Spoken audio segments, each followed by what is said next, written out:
आप हज़रात को मालूम है कि जो रोज़े वहाँ महदूद हुए जन्नतुल बक़ी में, मदीना मुनव्वरा में और मक्का मुअज़्ज़मा में, उसके तकरीबन 100 साल होने वाले हैं, क्योंकि 1925 में इंतज़ाम हुआ था, ये गिराए गए थे रोज़े, और आप जो है 2025 है, तो अंग्रेज़ी लिहाज से 100 साल पूरे हो रहे हैं। तभी एहतजाज किया जाए कम है। इन मलूनों ने, खबीसों ने, जो गुलाम है बरतानिया के, आज गुलाम है अमरीका इसराइल के। ये कहा जाता है कि शाह सऊद, ये शाह सऊद नहीं है बल्कि गुलाम है, ये स्लेव्स हैं, ये शहंशाह बादशाह नहीं है, ये अमेरिका के गुलाम हैं, ये इसराइल के गुलाम हैं, और ये गुलामी कर रहे हैं, उन्हीं के तहत ही काम कर रहे हैं। आप देखें तो कि आज तक सलमान रुश्दी के खिलाफ सऊदी अरब किसी मौलवी को फतवा नहीं आया। आज तक जिसको कुरान जलाया जिस ईसाई उसके खिलाफ कोई फतवा नहीं आया। और यहाँ तक कि अमेरिका के चौराहे के ऊपर काबे की शक्ल का शराब खाना बना हुआ है, तो इन मलूनों ने आज तक उसके खिलाफ कोई फतवा नहीं दिया। आज भी न्यूयॉर्क के चौराहे के ऊपर काबे की शक्ल का शराब खाना है, बिल्कुल वही काबे की शक्ल है, उसको शराब खाना बनाया। आज तक किसी की हिम्मत नहीं हुई किसी मौलवी की कि उसके खिलाफ जो है वो फतवा दे सके। इसी तरह से आप देखिए कि सब चीज़ें वहाँ जायज़ हो गई हैं। शराब खाने खुल गए हैं सऊदी अरब में, क्लब खुल गए हैं, जुआ खाने खुल गए हैं। यहाँ तक कि अभी कुछ दिन पहले अमेरिका की एक डांसर आई थी, बहुत मशहूर डांसर आई थी, नाचने वाली आई थी, एक रक्कासा आई थी कि जितने रियाज में नाच के और रक्स करके और काबे की शबी पर पर्दे पर बनी हुई थी, उसके सामने वो हाफ नेकेड आधी बरहना वो वहाँ पर डांस कर रही थी, और किसी मौलवी के ज़बान से एक लफ्ज़ नहीं निकला, ना सऊदी अरब के मौलवी की ज़बान से, ना पाकिस्तान के किसी मौलवी की ज़बान से, ना हिंदुस्तान के जो वहाबी मौलवी हैं उनकी ज़बान से एक लफ्ज़ उसके खिलाफ नहीं निकला।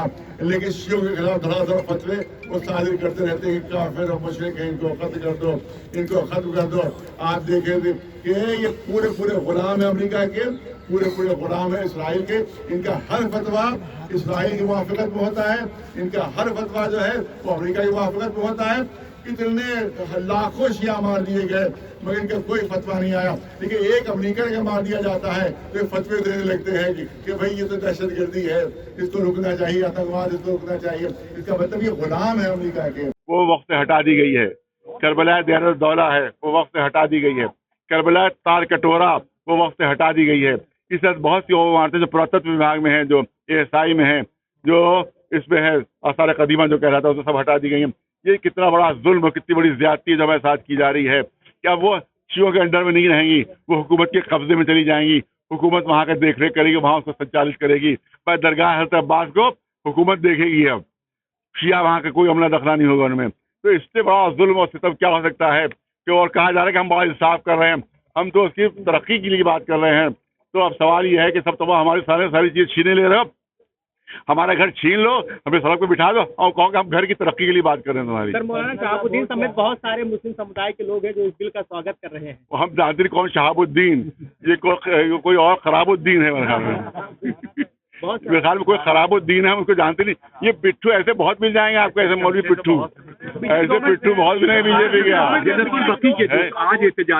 ऐसे आपको मौलवी पिट्ठू जो चंद पैसों में अपना दीन और ईमान बेच डालते हैं। इमाम हुसैन के कत्ल का फतवा दे दिया था मौलवियों ने, तो अब यह वक्फ बिल के ऊपर फतवा दे रहे हैं, तो उसमें ताजुब की क्या बात। बिल्कुल बकी को 100 बरस हो गए। विरोध प्रदर्शन करेंगे, क्या आप उसमें शामिल होंगे? सब बिल्कुल शामिल होंगे। अब जमीयतुल उलमा के दर्शन उसमें शामिल होंगे, या मुस्लिम फतवा बोर्ड का प्रदर्शन है। हमने तमाम शियों से ऐलान कर दिया है कि ऐसे तमाम प्रदर्शनों में शामिल होंगे। क्या सड़कों पे उतरेंगे? बिल्कुल सर, बस पीसफुली रहेगा हमारा, सड़क पर उतर के हमारा एहतजाज होगा, लेकिन पीसफुली रहेगा। और अगर गिरफ्तारियां देना होगी तो सब गिरफ्तारियां देंगे। जो सेकुलर कुव्वतें हैं उनको इनके खिलाफ उठना पड़ेगा, जिसमें मुसलमान भी शामिल हैं और गैर मुसलमान, खासतौर दलित हमारे। देखिए अभी मुसलमान टारगेट हैं, दूसरा टारगेट दलित है। सुन ले दलित, तीसरा टारगेट दलित हैं। दलित, उनसे सारी सहूलतें ले ली जाएंगी। इनको अगर मेजोरिटी मिल गई तो पूरा कॉन्स्टिट्यूशन बदल देंगे। जो अम्बेडकर जी ने जो दलित फिरके से ताल्लुक रखते हैं, जिन्होंने बनाया है, ये उसके दुश्मन है, ये अम्बेडकर जी के दुश्मन है, ये उसके कॉन्स्टिट्यूशन पूरे बदलने के लिहाजा दलितों से हमारा कहना है कि अब इनके धोखे में ना आए। जो हिंदू हिंदू कह के तुमको शामिल कर लेते हैं और धोखा दे रहे हैं, ये तुम्हारे भी दुश्मन है और हमारे भी दुश्मन है, दोनों मुश्तरका दुश्मन है।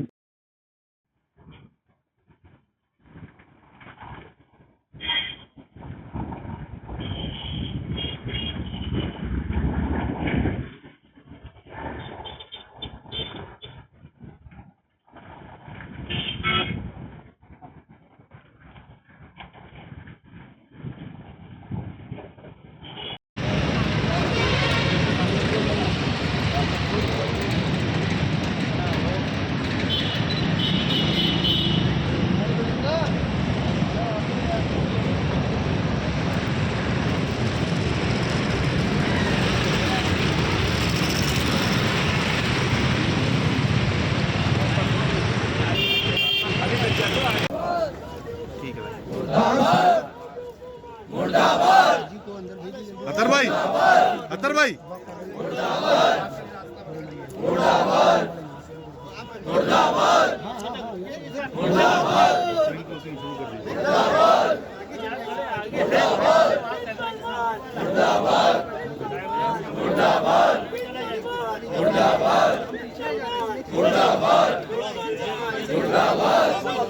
सऊदी हुकूमत मुर्दाबाद, सऊदी हुकूमत मुर्दाबाद, सऊदी हुकूमत मुर्दाबाद, सऊदी हुकूमत मुर्दाबाद। एक बार जन्नतुल बकी की बादशाही के लिए मुतालबा करेंगे, जन्नतुल बकी तामीर करो, तामीर करो, तामीर करो, जन्नतुल बकी तामीर करो, तामीर करो, तामीर करो, जन्नतुल बकी तामीर करो, तामीर करो, तामीर करो।